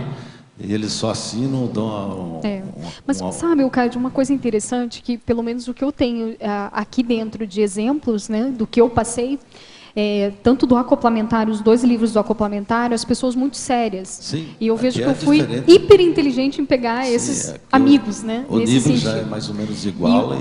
É um nível muito... não sei se é igual, né? Porque eu considero eles assim Sim. com uma... semelhante. nem sei se é isso, mas eu vejo assim, que eu coloco eles assim... tem um que é PhD, né? Doutor, né? Que o Flávio também eu considero ele imensamente, né? Tem muito mais experiência. Mas eu vejo assim que essa escolha inteligente de fazer as parcerias é uma escolha. É uma né? escolha. E outra coisa, a afinidade que você tem com essas pessoas. Então, hoje eu vejo com o Flávio, com o Guilherme, com o Rui, que eu escrevi, né? Uma afinidade até de outras vidas, porque é muito fácil pensar com esse grupo. Não, e na verdade, E é uma afinidade, eles são tranquilos, né, Lilian? e é uma afinidade A verdade é essa. intelectual. Então, a gente pensa e converge os pensamentos. É como se um criasse o início da frase, o outro meio e o outro fim. E isso complementa, não é nada... Sabe, não tem grandes... É muito sinérgico esse processo intelectual. Aqui na frase enfática, a pessoa, na página 11, ela pede para você se você pode comentar a frase enfática. A GESCOM grupal evidencia a inteligência evolutiva, a priorização, a organização e a deliberação essencial para a consecução da Maxi ProEx, ampliando a qualificação do voluntariado. Bom, a primeira coisa, e a mais importante, é a questão da priorização. Então, o grupo, no caso, né, priorizar para que o material que eles já possuem, né, ou que vão fazer, vire o livro. Então, a primeira coisa é a priorização. E tem que ter um consenso que a priorização é prioritária para todos, né? Senão, um tem a ideia e acha que é prioritário. Aí o outro fala, não, para mim não. O outro, também não. Então, faz a pessoa que acha que é prioritário. Organização, essencial. Escrita não sai sem organização. Tem que ter a escrita individual e da individual vai para o grupo, e não ao contrário. Então, cada pessoa tem que ter, sim, a sua organização e vai mexer muito com as pessoas nesse sentido. Tem que ter prazos, tem que mudar hábitos, né? A deliberação é quando a saída desse processo, né? Já está naquela fase da publicação, né? Da revisão, publicação, e vai se concretizar esse livro, né? E eu vejo que isso o livro em si ele materializa a questão da especialidade desse grupo, né? Então e faz parte da Maxi ProEx grupal. Eu acho que todo grupo nosso, estou colocando assim, porque eu vejo que é até uma inteligência evolutiva. Todos os grupos de especialistas que se reúnem, eu vejo que é essencial ter uma publicação. Então, o grupo da parapercepciologia, que é o caso que a gente está do Flávio, Guilherme, Nazaré, entre outras, né? Fazer essa publicação de livro.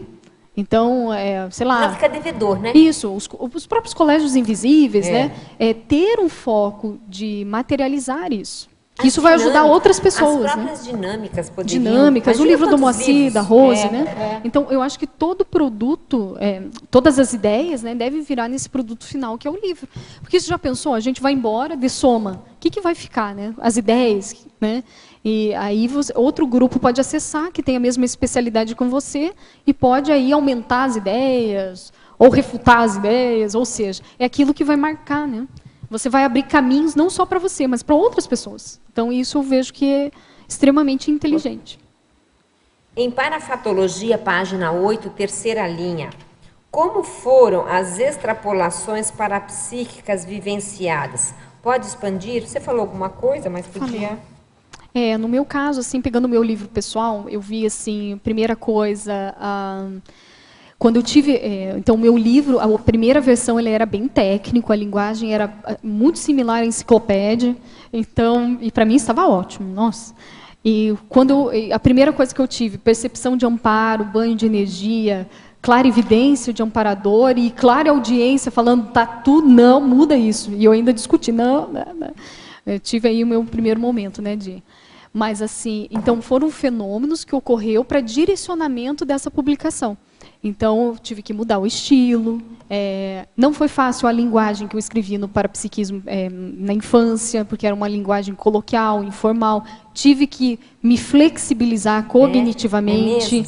Eu tive que trabalhar assim, a leitura até mesmo de adolescentes, ler livros diferenciados para que a minha linguagem ficasse acessível, conversar com grupos de pais, que eu peguei isso na psicologia, né? Não é um livro de psicologia, mas eu aproveitei essas cobaias, senti muito amparo. Assim, às vezes, palavras que os pais mencionavam, aquilo ficava para mim latente, né? Como se fosse um sinal, né? Isso eu tenho que usar, que isso marca as pessoas, né? Então, eu vejo que os fenômenos aparecem, são nuances de fenômenos que no decorrer da tua pesquisa de escrita, e é interessante, parece que o amparador potencializa isso, porque ele quer. Eu acho que é o objetivo do amparador materializar o livro. Então, tudo, onde você vai, você é uma lamparina, né? Tudo ele converge os fenômenos, presta atenção nisso. Tá cega? Vamos lá. Você teve fenômeno durante a revisão? Sim. Eu acho que é uma das partes que eu, particularmente, mais percebo. Eu estou à noite, eu acordo e falo assim, olha a página tal, eu vou lá, isso, perfeito, tem um erro. Mabel. Aconteceu Não é muitas isso? vezes. E aconteceu uma que o Hernani Brito, que é o editor, né?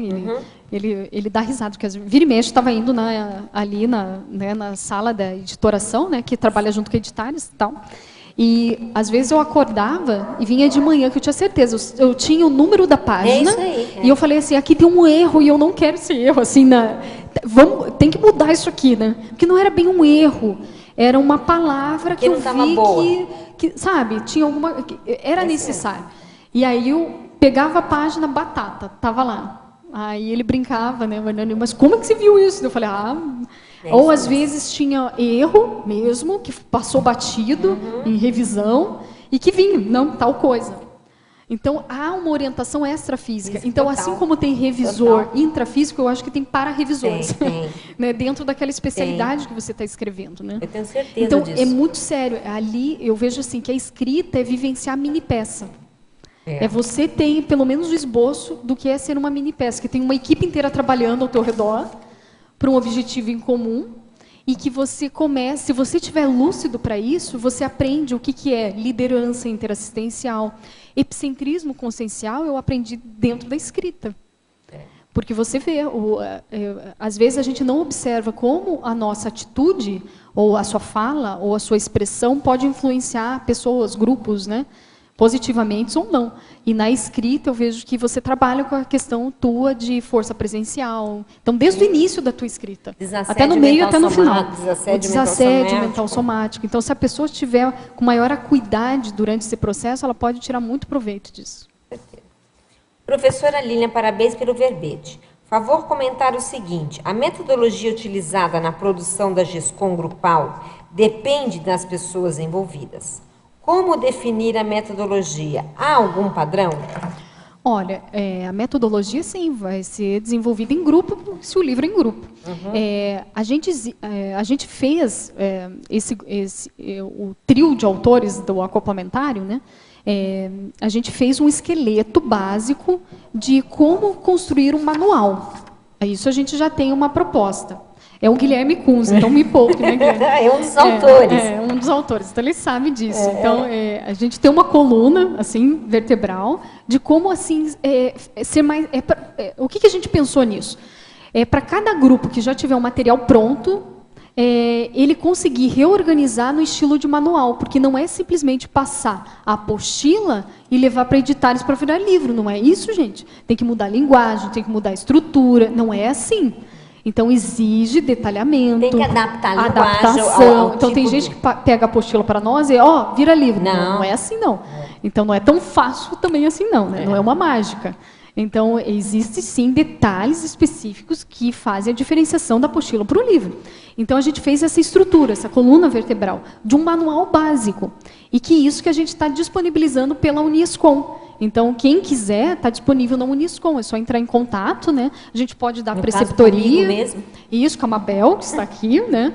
Entra em contato com a Mabel. Quando é grupo, né, Mabel? Você dá a primeira orientação, né? Depois você, parece que você passa para nós, né? Isso, para vocês. Em grupo. Vocês é que fazem. Do manual. Não, eu só agendo. Não, Na verdade, eu só agendo, daí eu passo para vocês. Mas Ou seja, a agenda que a Mabel já pergunta um monte de coisa para a Mabel, da experiência dela, e depois passa para o grupo. Mas isso é importante. E ali a gente conversa com as pessoas, se elas estão de acordo com essa estrutura, mas não é para ser engessado, esse não é o objetivo. Mas é para as pessoas começarem a ver o que é a estrutura do manual, como é um exemplo, né? E dali elas podem ter ideias e a gente pode, junto, atuar como facilitador. Porque às vezes o grupo que está iniciando, ele se perde muito. Tem muitas ideias, aí um tem uma ideia, o outro tem uma ideia, e cada um tem uma ideia melhor. E aí não tem um prumo, né? Não tem uma direção. Exato. Então, eu, Guilherme, Flávio, vamos estar lá como facilitador, como uma bússola. Ó, pessoal, vamos para o caminho, estamos se perdendo, né? Então, é nesse sentido que é o objetivo desse trabalho da Uniscom para manuais, né? Que a gente já tem traçado tudo que não dá certo. Isso a gente já viu. Então, a gente, já é uma grande coisa. Já é. Então, tudo que não repitam o que a gente fez e que não deu certo. Né? E a gente tem o que deu certo. E dali a gente pode, claro, aumentar, né, com as vivências de outros grupos e assim por diante. Sim. Oi, Lilian.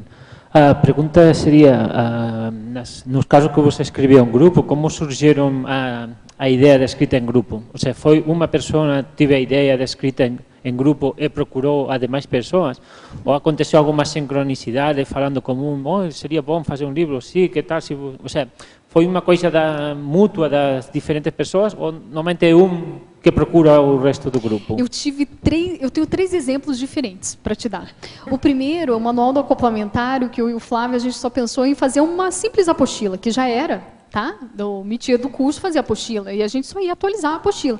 Só que a gente atualizou tanto a apostila que a gente mostrou para o Valdo, e ele falou assim, isso é um manual. Então, foi através do tapa positivo do Valdo que a gente rompeu essa barreira e publicou o manual. Então, esse foi um exemplo. Então, a gente só estava pensando, os dois tiveram a ideia, tá? Isso é claro, vale a pena dizer. Os dois sabiam da questão da apostila, mas não pensamos no manual. E aí, sim, com essa... quando a gente ampliou a nossa visão e viu que era possível, os dois trabalharam convergentes para a finalidade. A outra questão foi do acoplamentário primeira década. Essa foi numa reunião do acoplamentário, estava eu, Guilherme, Flávio, não lembro se tinha alguém mais, e cada um teve um fragmento dessa ideia. Isso foi muito legal. Então, para você ver como que é o sinergismo desse grupo, que eu acho impressionante. Então, que nem assim, um levantou a hipótese de... A gente eram 10 anos de acoplamentário, e a gente estava pensando no que fazer com os 10 anos, que a gente queria fazer algum evento, algo mais produtivo. A primeira coisa foi folder. Aí a gente falou, não, folder não, gente, tem um monte de folder, né? Então, e o grupo é muito positivo, muito bem-humorado, né? Então a gente vai listando tudo cada das ideias, né? E vai metendo pau, né? Então, folder não, daí tirou. Aí um falou assim, bem, mas a gente poderia fazer um folder assim, sofisticado, com 10 páginas, né? E a gente, mas folder de 10 páginas, né? Aí não, com 20. Aí o outro, né? Aí tá, daí todo mundo ficou quieto, de repente os 3 falaram, e se a gente fizesse como se fosse um catálogo ou um livro, né, de histórico, algo nesse sentido. E aí a gente saiu para tomar um cafezinho, que a gente sempre faz isso, um descanso, né, a gente bate outros papos, e nisso tinha uma colega nossa que olhou e falou, 10 anos do acoplamentário? A gente, 10 anos do acoplamentário dela, eu espero o livro. Aí a gente, batata, a pessoa nem sabia do que a gente estava discutindo, a gente anotou, registrou e corremos atrás. Aí o Flávio tinha muito trabalho por causa do anuário, né? Mas ele topou a ideia e ele ajudou nas estatísticas e tal, né? Sempre a gente está junto, gente. A gente nunca está meio... Às vezes sai 2, 3 nomes, mas vira e mexe é um grupo muito maior. E, enfim, saiu a primeira década. E a revisão do Manual do Acoplamentário, segunda edição, eu e o Flávio, a mesma coisa, tivemos a ideia, viu que tinha que fazer novamente. E a gente também já falou para a nova equipe do acoplamentário, os novos coordenadores, que agora a gente passou toda a diagramação do manual para eles. Agora a bola é deles, eles vão fazer um novo manual, vão fazer o que quiserem, né, para sair. Então, a gente não vai ficar para sempre como organizadores desse projeto, né? E da terapia cognitiva comportamental, numa discussão de caso, na formação de psicólogo, eu tenho que fazer o TCC, né, que é de conclusão de curso, né? E aí eu já estava assim, eu falei assim, olha, eu não vou gastar energia pesquisando um monte, porque exige isso, né? para ficar na biblioteca ali parado, né? Porque eu fiquei meio frustrada quando eu fiz fisioterapia. Eu fiz um trabalho metódico em laboratório, era microbiologia que eu tive que fazer. E, gente, eu fiquei uns 3 anos, o Everaldo aqui acompanhou, indo em laboratório, fazendo análises, levando para Cascavel, tinha que ficar lá. E aí fiz um excelente trabalho, ganhei uma nota que eles avaliaram assim, foi tudo mestrandos, né, mestres e tal, avaliaram muito bem. Aí, quando eu fui na biblioteca, ele nem público estava. Ele estava fechado e ninguém tinha, assim, poderia pegar. Eu fiquei muito brava. Eu falei, caramba, meu trabalho foi, né? Aí uma amiga minha queria usar aquilo, era muito difícil o acesso e tal. Aí eu falei, não vale a pena. Aí em psicologia eu falei, eu não vou fazer isso, não vou errar de novo. Eu vou fazer alguma coisa, se for para fazer, vou fazer com o mesmo empenho, com a mesma, né, organização, mas vamos virar alguma coisa produtiva. Aí conversei com o Rui. Na Uniamérica não era ainda aprovado em psicologia fazer TCC em trio. Não? Era só individual. Aí a gente pediu essa proposta, porque as 3, a gente trabalhava com criança, eu, Cirlei e Márcia, e a gente teve a mesma ideia, e a gente falou, vamos tentar fazer um trabalho, nós 3, de pesquisa, e que vai virar um livro. Aí eu joguei essa ideia do manual, o Rui também já teve essa ideia, eles liberaram pela Uniamérica, e aí a gente fez o trabalho, enfim, teve o mesmo empenho, né? A gente pesquisou várias famílias, crianças, enfim, e demorou um pouquinho para sair o livro. Mas assim, a ideia basicamente foi essa. Então, veio a ideia dos 4, né? Da terapia cognitiva, né? E a gente conciliou isso num trabalho profissional. E assim foi. Não sei se ficou claro ou se você precisa de... Pois não. Eu queria aproveitar, não, como falou também ao princípio da dificuldade da gente para escrever, muitas vezes, só falar um pouquinho, não, porque eu sou técnico, não, da área de informática. Eu, para escrever, inclusive, cometia erro de ortografia, gramática, mas um traz outro. Eu tive que aprender a ler, pegar um livro de aprender a escrever para começar. E realmente foi difícil, mas o que aconteceu para conseguir fazer um livro, a minha dupla sempre reía comigo, porque eu falava para ela, não, eu apliquei a técnica das 50 vezes mais, e ela falava, não, você aplicou a técnica das 50 vezes mais, 50 vezes mais. Porque eu revisei, reescrevi, deixava o livro à parte, volvia a ler, volvia a reescrever. Ou seja, eu reescrevi o livro... Mas é isso o autor, né? O escritor é isso. Um monte de vezes. Então, eu era o maior autocrítico como o meu livro. Então, eu deixava ao lado e volvia, pegava de novo para ler, pensando, eu tenho que ler como se fosse uma pessoa nova e tenho que entender. E uma vez, reescrever, até que saí. Me conta, o seu livro sendo já o maior chegou? Autocrítico. O livro já chegou? O livro chegou. Não está aí? Para a gente mostrar? Não, chegou ontem. Chegou, Daridades falaram que chegou ontem. Não está na livraria mas ainda? Eu ainda não vi. Eles devem estar na feira, né? Mas a ideia é transmitir que se a gente continua. Eu era de técnico, de números, não de letras. Mas uma, outra, repetir, até sair uma coisa... Até sair alguma coisa, né? Mabel, eu gostaria de aproveitar que eu falei muito de acoplamento energético entre os autores e tal, mas existe assim uma pessoa sempre que está muito fixa, né, no meu caso, que é minha dupla evolutiva, e eu acho ele o máximo, né? Primeiro é por isso que é minha dupla, né? Mas enfim, gente, ele me ajuda um monte, é o propaganda, mas é o seguinte, eu vejo assim que teve algumas coisas, me colocando em cobaia, que eu já comentei aqui da dificuldade da escrita, né, desse processo. O Everaldo, ele tem o oposto dos meus traços, ou seja, eu arranjei uma dupla intelectual, erudita, que eu considero, né? Escolhi bem, digamos assim, né? Foi inteligente na minha... E eu vejo assim que esse incentivo, que talvez ele nem imagine, que não foi uma coisa calculada, planejada, mas simplesmente pelo jeito dele ser. Então, ele preza a intelectualidade, isso é dele, é inato. Ele me propiciou um ambiente, uma biblioteca, ele me deu condições de eu ampliar essa minha biblioteca e de favorecer a minha escrita. Então, o que é mais que isso? Eu assino embaixo isso aí. eu vejo assim que esse exemplo que ele me deu todo dia é que me fez ver assim que era possível alcançar essa intelectualidade. Então, quando eu escrevia e às vezes os textos voltavam todos vermelhos, né? E era engraçado, né? Porque daí eu mostrava para o Everaldo, né? Aí ele falava, tá errado isso, usa uma palavra, mas ele sempre falou, cuide com as palavras, Lilian, né? Cuide as palavras. Uma palavra pode dizer isso, a outra é totalmente diferente, né? Eu era muito espontânea, né? Estava ali jovem, né? E o jovem tem essa tendência, né, de falar mais impulsivamente, então eu aprendi muito rápido. A gente tem 17 anos de diferença, isso é ótimo, eu adoro isso, porque ele otimizou ou ele acelerou, se é que eu posso falar isso, se é que essa questão da minha autoevolução. Então, o exemplo dele, eu nova, aplicando, deu resultado. Então, eu falo assim, é impressionante como a gente tem exemplos do nosso lado. Então, se a gente aproveitar isso, se um ajudar o outro, a gente consegue chegar no objetivo. Então, claro, eu ajudo ele em outros sentidos, né? Que ele comenta, né, da minha espontaneidade e tal, enfim. Mas eu vejo assim que a gente tem que começar a abrir os olhos para os nossos lados, que é aquele lateropensilidade, né?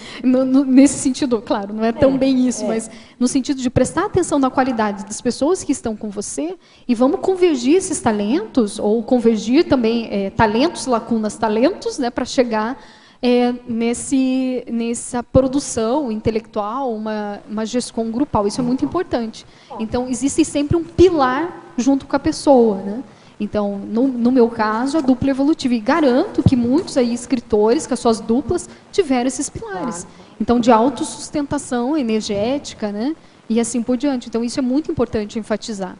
Esse equilíbrio que o parapsíquico, o autor, né? Ele tem que ter dentro do ambiente para otimizar, né, a questão sua intelectual. Boa tarde, Mabel. Eu gostaria de fazer uma pergunta. A gente... Tá ligado? Tá para cima, né? Então demora um pouquinho. Estamos falando muito, né, nesses detalhes, né, da escrita, que muito enriquecedor, mas eu gostaria, tenho curiosidade também de saber como seria a agilização a nível de valores para que a pessoa possa escrever o livro. Como que você entraria nessa editora? Com que valor seria? Como é que funciona? Financeiro? Financeiro? Nenhum. Nenhum? Nenhum. Na Editares, é lógico, se a pessoa puder ajudar, a Editares vai agradecer de bom grado.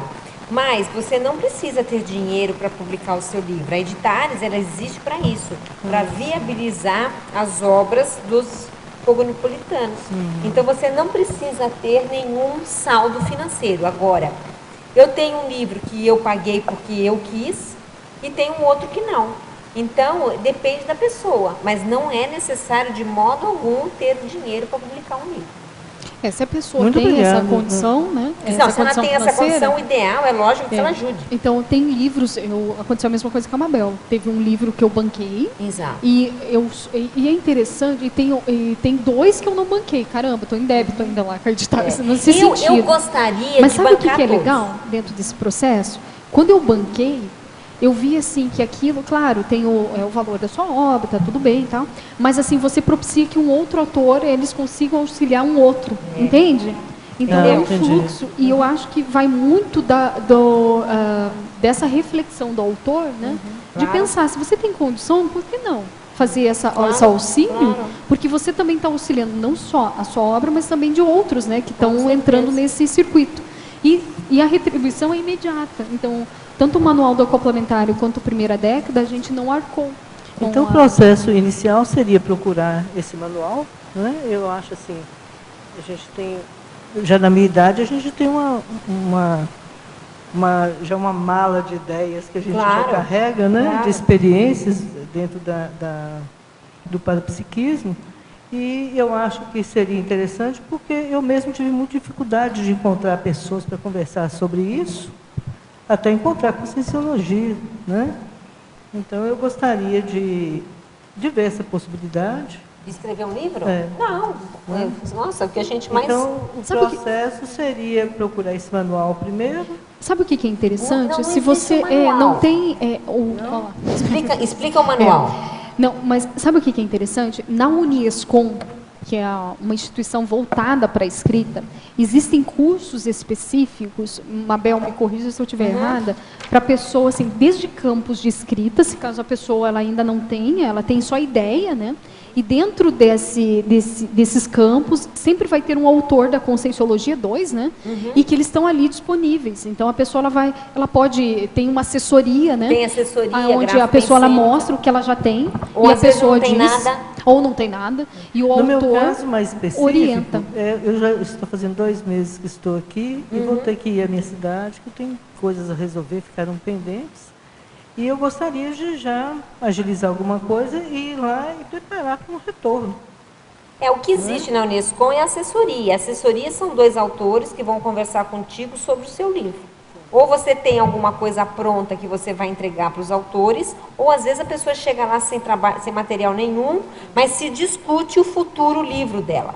Ela tira dúvidas, tem ideias, os autores dão ideias. Então, existe essa condição, sim, é um serviço que a Uniescom presta, na ajuda de escrita de livros. O Miguel, por exemplo, quando ele estava para terminar o livro dele, mas aí no caso dele já estava pronto, ele submeteu à Uniescom, não foi, Miguel? E aí, faltava, mas estava bem adiantado. Tinha 2/3 do livro. Ele está falando ali, está sem microfone, tinha 2/3 do livro. Então, o que acontece? Ele submeteu, as pessoas deram um feedback para ele ajustou o que ele achava que deveria ajustar e o livro foi publicado. Ou não, ou a pessoa chega lá sem nada, ela tem uma ideia e a gente vai conversar sobre essa ideia.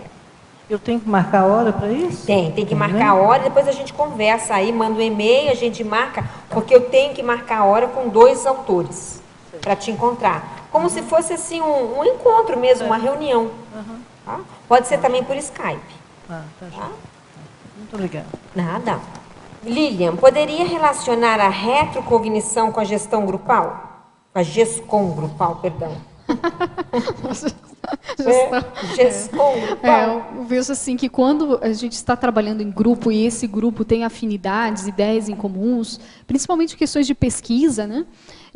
A tendência é a gente aprofundar as relações. Então, ali a gente descobre amizades raríssimas, né?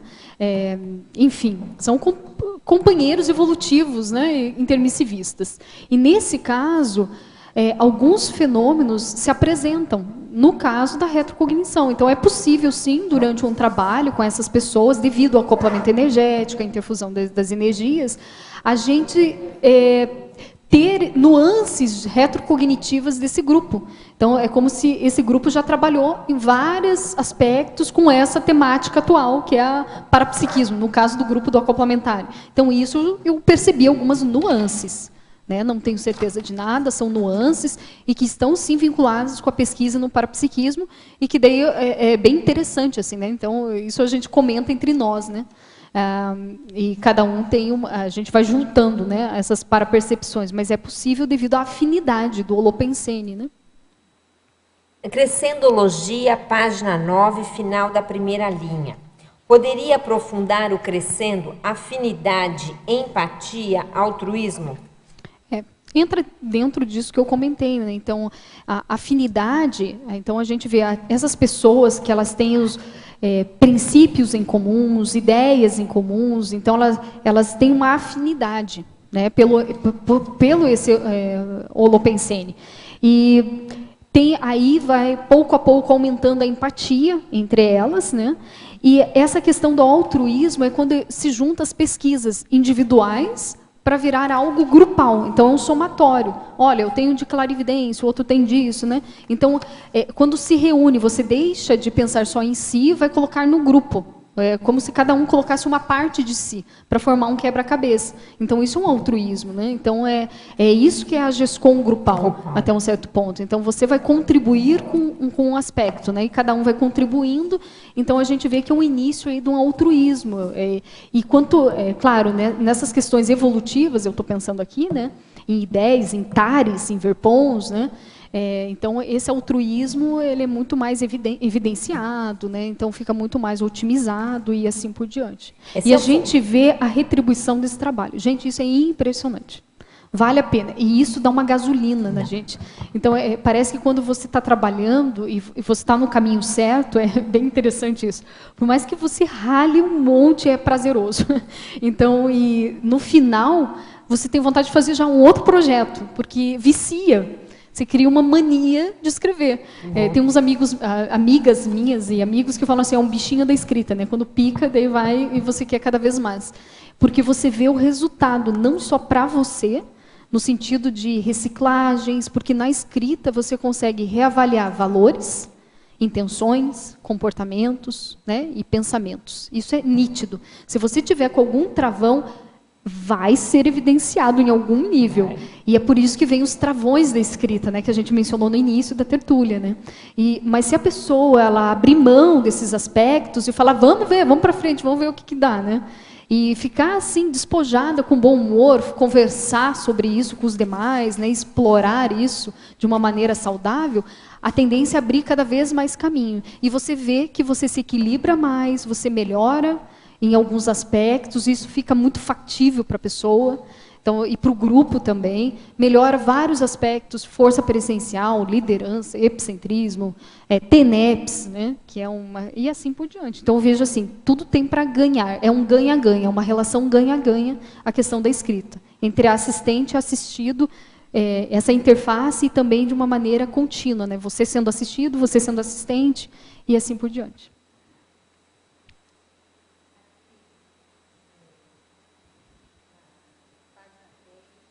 Demora um pouquinho para... Você liga, ela demora uns minutinhos, segundos, aliás.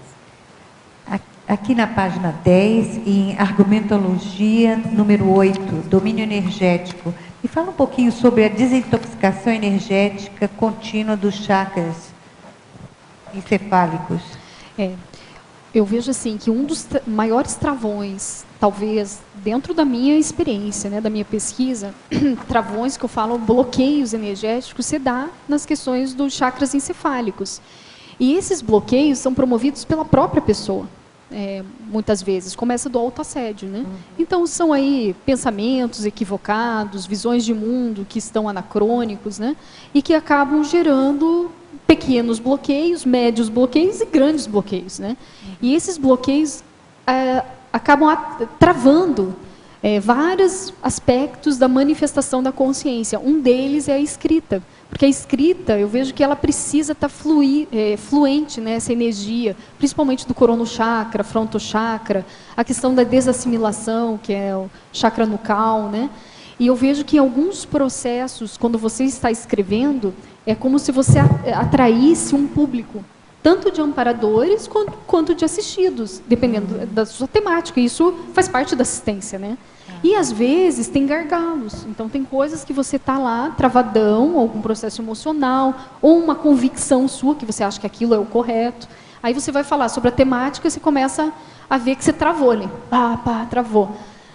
Nesses momentos, é muito importante a pessoa trabalhar muito as energias. Então, trabalhar no sentido de abrir mão de ideias, abrir mão de emoções, abrir mão de pensamentos, abrir mão também de processos energéticos. Trabalhar a energia, se a pessoa tiver esse despojamento, a tendência é ela mesma fazer revitalização, perceber como está aquele ambiente, perceber, sim, assistidos, assistentes, e ali ela aumenta a percepção dela da escrita. Então, ela fala, opa, eu estava com uma convicção muito arraigada aqui. Vamos abrir o leque, porque o meu público está aqui, eu estava indo já com o público que é do meu passado. Hoje eu estou aqui, mudei, né? Então, a gente vai convergindo.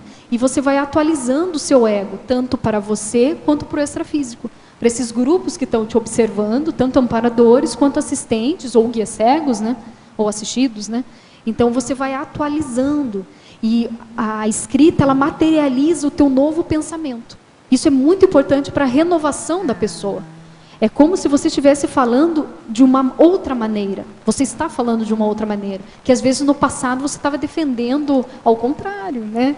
Então ali você está se renovando. A escrita é isso. E você concretiza. Então só eu falar aqui é uma coisa. Nada como verbete escrito, publicado. Porque isso não tem mais. Já está feito. Acabou, né? está feito. Tá feito.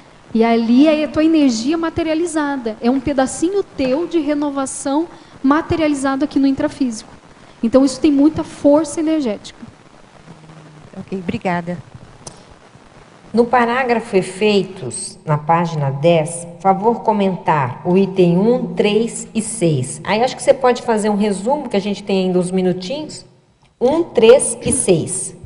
Então é muito importante a pessoa, né, que ela quer escrever em grupo, ela ter a mente aberta. Então, principalmente, né, na questão do grupo, está aberto a debates, refutações, binômio, admiração, discordância.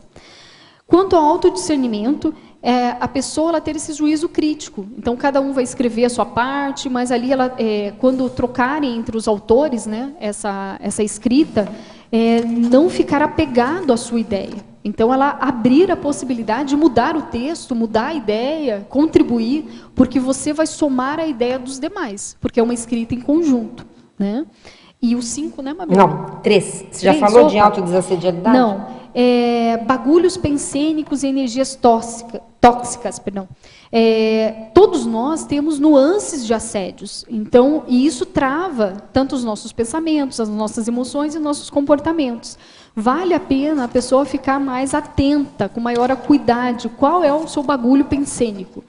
Travou na escrita, para tudo, trabalha energia, vamos ver o que é. Mas não pare para sempre, né? Parou minutos, um dia, mas vamos para frente. Tem gente que para anos para fazer essa extirpação do assédio, né? E fica ali assediado. Então, vamos ser mais práticos. Assim. Então, vamos ser mais práticos. Parou, obnubilou a mente, não teve ideia, vamos para frente. Trabalha energia, não é ser poliana, gente. É ser realista. Pegou, vamos trabalhar. Mas trabalhar tem prazo também, né, de desassédio. Então, trabalha energia, vê o que pegou, vamos trabalhar. E sempre assim, a finalidade, o fim tem que ser uma produção escrita, uma produção, né, publicada nisso. Então, se a pessoa tiver isso em mente, essa determinação, essa priorização vai gerar a determinação, né? Então, isso é muito importante. Só para encerrar, quando a gente falou que uma palavra pode ter vários sentidos, né? Eu estava verificando aqui, se a gente falar uma gestação consciencial,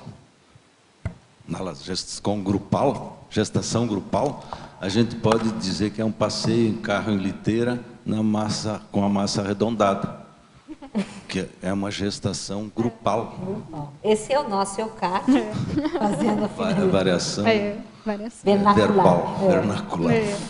Gente, então nós chegamos no nosso horário. Obrigada aí, Lilian, pelo excelente verbete. Obrigada. Agradecemos os tertulianos, os teletertulianos, e aguardamos vocês amanhã. E obrigada. Obrigada. Na tertúlia de hoje, nós tivemos 10 assinaturas no livro de presenças, 9 perguntas presenciais e 13 perguntas online.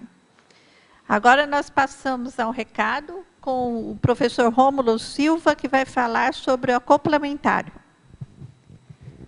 Boa tarde a todos. Gostaríamos de convidar todos os tertulianos e os teletertulianos para participarem do curso acoplamentário. Nós teremos 2 edições desse curso nesse mês. O primeiro de 19 a 21 de setembro, com a temática Seriexologia, com os epicons Pedro Fernandes, Wilder Nilcionini, Patrícia Pelarice e Alexandre Nonato. E mais uma outra edição do curso, no dia 26 a 28 de setembro, com a temática Liderança Interassistencial, com os epicons Ana Luísa Rezende, Alcir Alves e Rui Bueno. Então, mais informações podem ser obtidas ou pelo site do CAEC ou na recepção do CAEC. Obrigado. Voltamos amanhã com o verbete Síndrome de Satélite, da especialidade Parapatologia, da verbetógrafa Kátia Aracaki. O verbete já está disponível, pode ler, encaminhar as suas perguntas e comparecer amanhã. Obrigada.